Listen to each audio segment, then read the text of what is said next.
it's really important now that we Syrians here help giving the right idea about what's happening, because everything is diffused, everybody is adding ideas, and the media is not playing the best role, so maybe us as people who live there can tell you what's really happening there. Let me tell you a little bit about Syria in general. Syria was colonized by the French. They call it mandate, we call it occupation, but we got our independence in 1946. A very long period of instability ended in 1963 when the Ba'ath Party, the party that we're struggling with now, took power in a coup, in a military coup. Since then, everything changed in Syria. 7 years later, through al-Ba'ath Party, Hafez al-Assad, the original dictator of Syria, took power. 30 years later, he passed away, and his son took power, and a revolution started 2 years ago to get rid of that dictatorship. So why would the Syrians have a revolution? When people try to classify this conflict as a civil war, they miss what was happening. Why would people want to get rid of this dictatorship? I'll say a little bit about what was it like in Syria before this revolution started. We were ranking 127 out of 178 in the corruption index, and the countries after us were mainly failed states.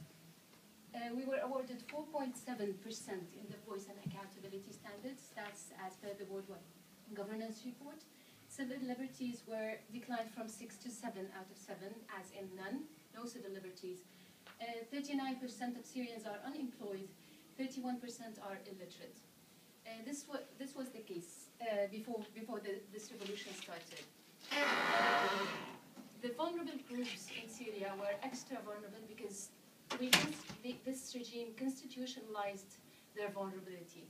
And by this I mean women, for example. We had systematic constitutional discrimination against women. It was in the constitution, in the laws. We could not pass our nationality to our children. Marital rape was okay by law, among many other violations. Half of Syrian women were subject to domestic violence caused by all the things that this regime did to the population in 40 years. And it was socially and legally accepted and considered natural. The vulnerable groups, the minorities, 2 to 2.5 million Kurds were denied their rights. They were denied.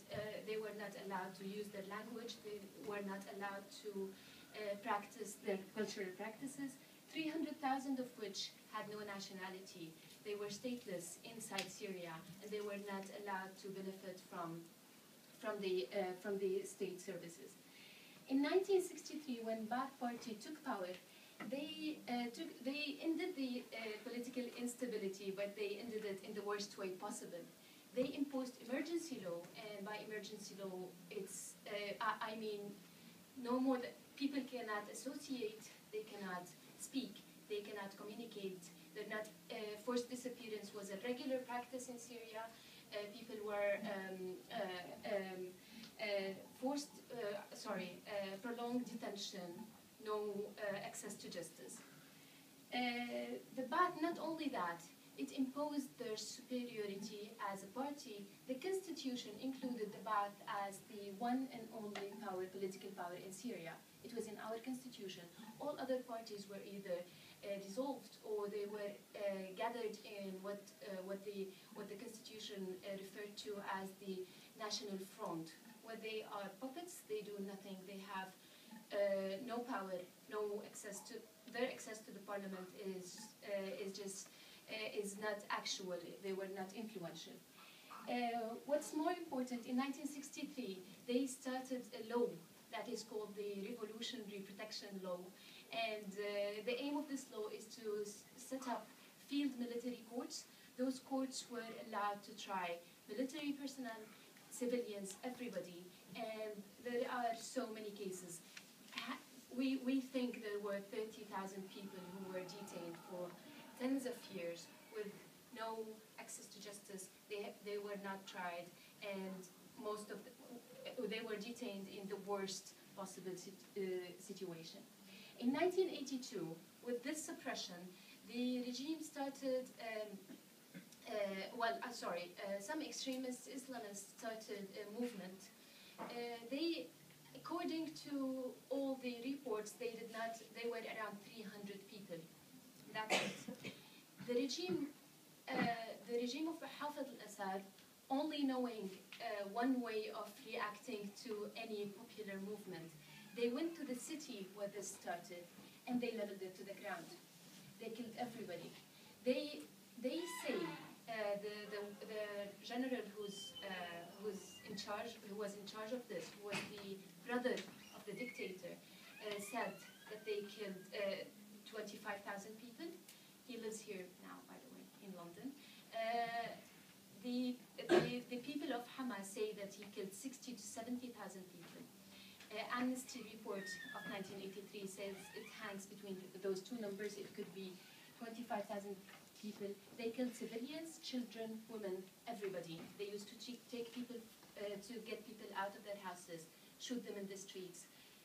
They leveled the city to the ground. What's more of this, they intimidated the rest of the population. They left the bodies in the street for 3 days, so everybody can see them. Nobody will try to think of revolting again. They used this to stop any liberal movement from happening. They stopped all syndicates, parties. They depoliticized the population. None of us had any political practice throughout the past 4 decades. The only option for this to stop was for the dictator to pass. Unfortunately, an entire population was waiting for one person to die because there's nothing else we can do. And he did. In 2000, Hafez al-Assad died. They went on the national TV, said that Hafez al-Assad died, and in 9 minutes, the camera moved to the parliament. They changed the constitution. They put his son in his place. The only hope for this to change, we didn't have that hope anymore. We had a young 34 years old who will take a very long time to die.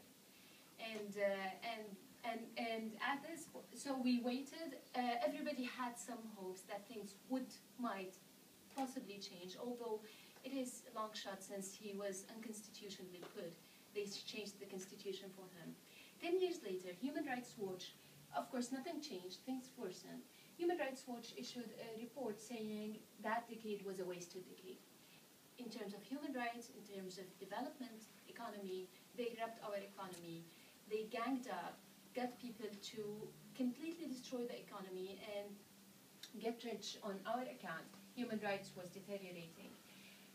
Few days before the revolution, and I'm talking about, this was on the 24th of January, the revolution started on the 15th of March. Syria, Human Rights Watch issued a report saying Syria is among the worst for rights abuses.